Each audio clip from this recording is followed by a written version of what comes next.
There is a light rising in the West, not with the clamor of conquest, not with the force of politics, nor with the sound of marching feet. It is a silent light, gentle, steady, and undeniable. A light that does not seek to overthrow, but to illuminate. From the alleyways of London to the avenues of New York, from the cafes of Paris to the classrooms of Berlin, it is casting a quiet glow upon restless hearts. This is not the light of a new philosophy, nor the resurgence of an old empire. It is not the rallying cry of revolution, nor the shadow of invasion. It is the light of Islam, a faith that does not knock down doors, but enters through the heart, one soul at a time. In a world weary of noise, where ideologies clash and materialism leaves souls empty, this light does not impose itself. It does not demand. It does not conquer. It invites, and it is being answered, not by coercion, not by fear, but by conviction, by men and women who, having tasted everything the modern world has to offer, find themselves still searching for something more. But what is it that draws them in? What is it that makes a man in a suit leave the boardroom at noon to bow in prayer? What makes a woman who once chased the ever-changing trends of fashion now chase truth in modesty and dignity? It is not compulsion. It is not blind adherence to tradition. It is transformation. A return, not a conversion. When people in the West embrace Islam, they often describe it not as a change, but as a return to a truth they had always felt, but never before found the words for, a return to a faith that feels less like something foreign and more like something they had known deep in their hearts all along. They are not merely converting, they are coming home, and that perhaps is what makes the rise of Islam in the West so powerful. It is not a movement orchestrated by governments. It is not a demographic shift dictated by birth rates. It is not a result of advertising, campaigns, or proselytization. It is a whisper in the human soul, awakening something long dormant. It is a hunger that cannot be silenced.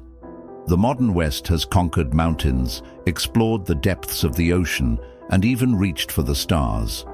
It has built machines that think, cities that touch the sky, and networks that connect the globe. Yet, in all its advancements, there remains a void that technology cannot fill. Despite the luxuries and conveniences of modern life, something is missing.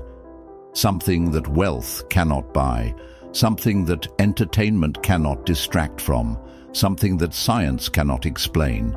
And it is in that emptiness, in that spiritual hunger, that the silent light of Islam begins to shine.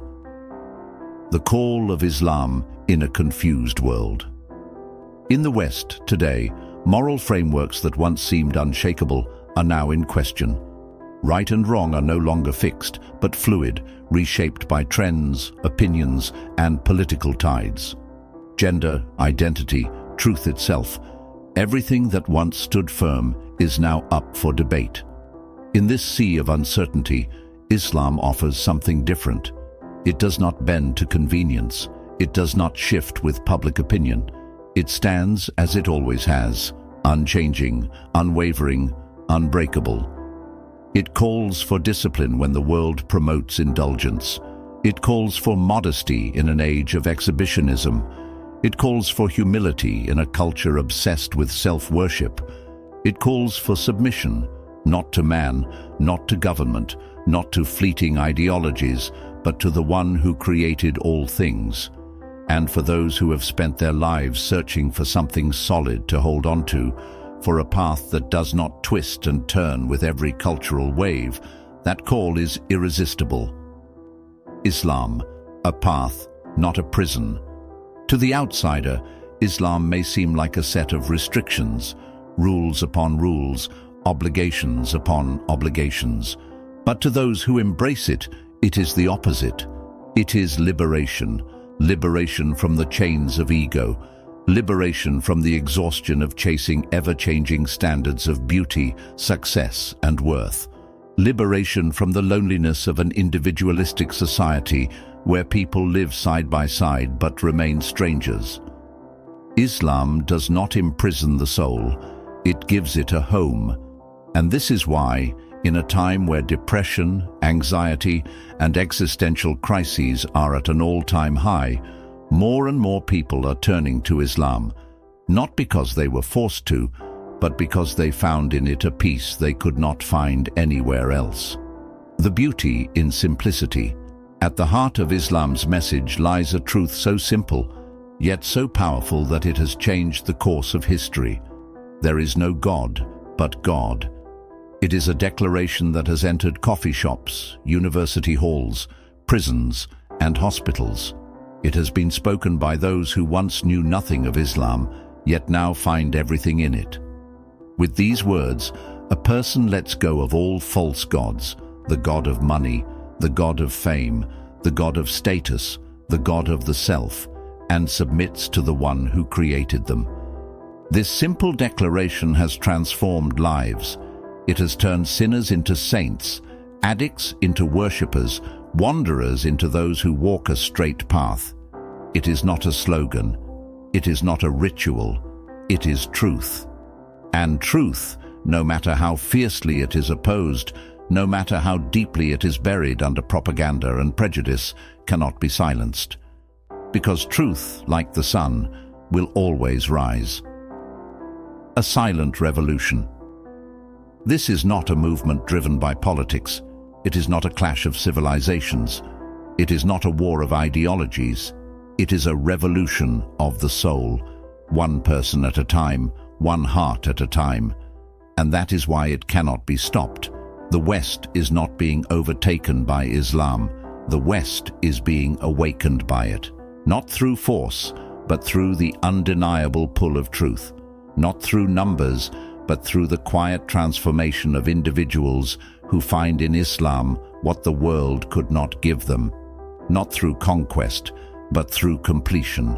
Because when the heart hears the call of its creator, it knows it was never meant to wander. It was always meant to return. And so, the silent light spreads, softly, steadily, surely, and it will not stop, not because of strategy, not because of ambition, but because it was divinely written, light shall always overcome darkness, and hearts, once touched by God, will never be the same. The invitation. If you are watching this and feel something stirring inside you, know this: you are not alone. You were created for more than this world. You were created to know the one who created you. Islam is not here to conquer you. It is here to invite you to peace, to purpose, to truth. And that invitation will always remain open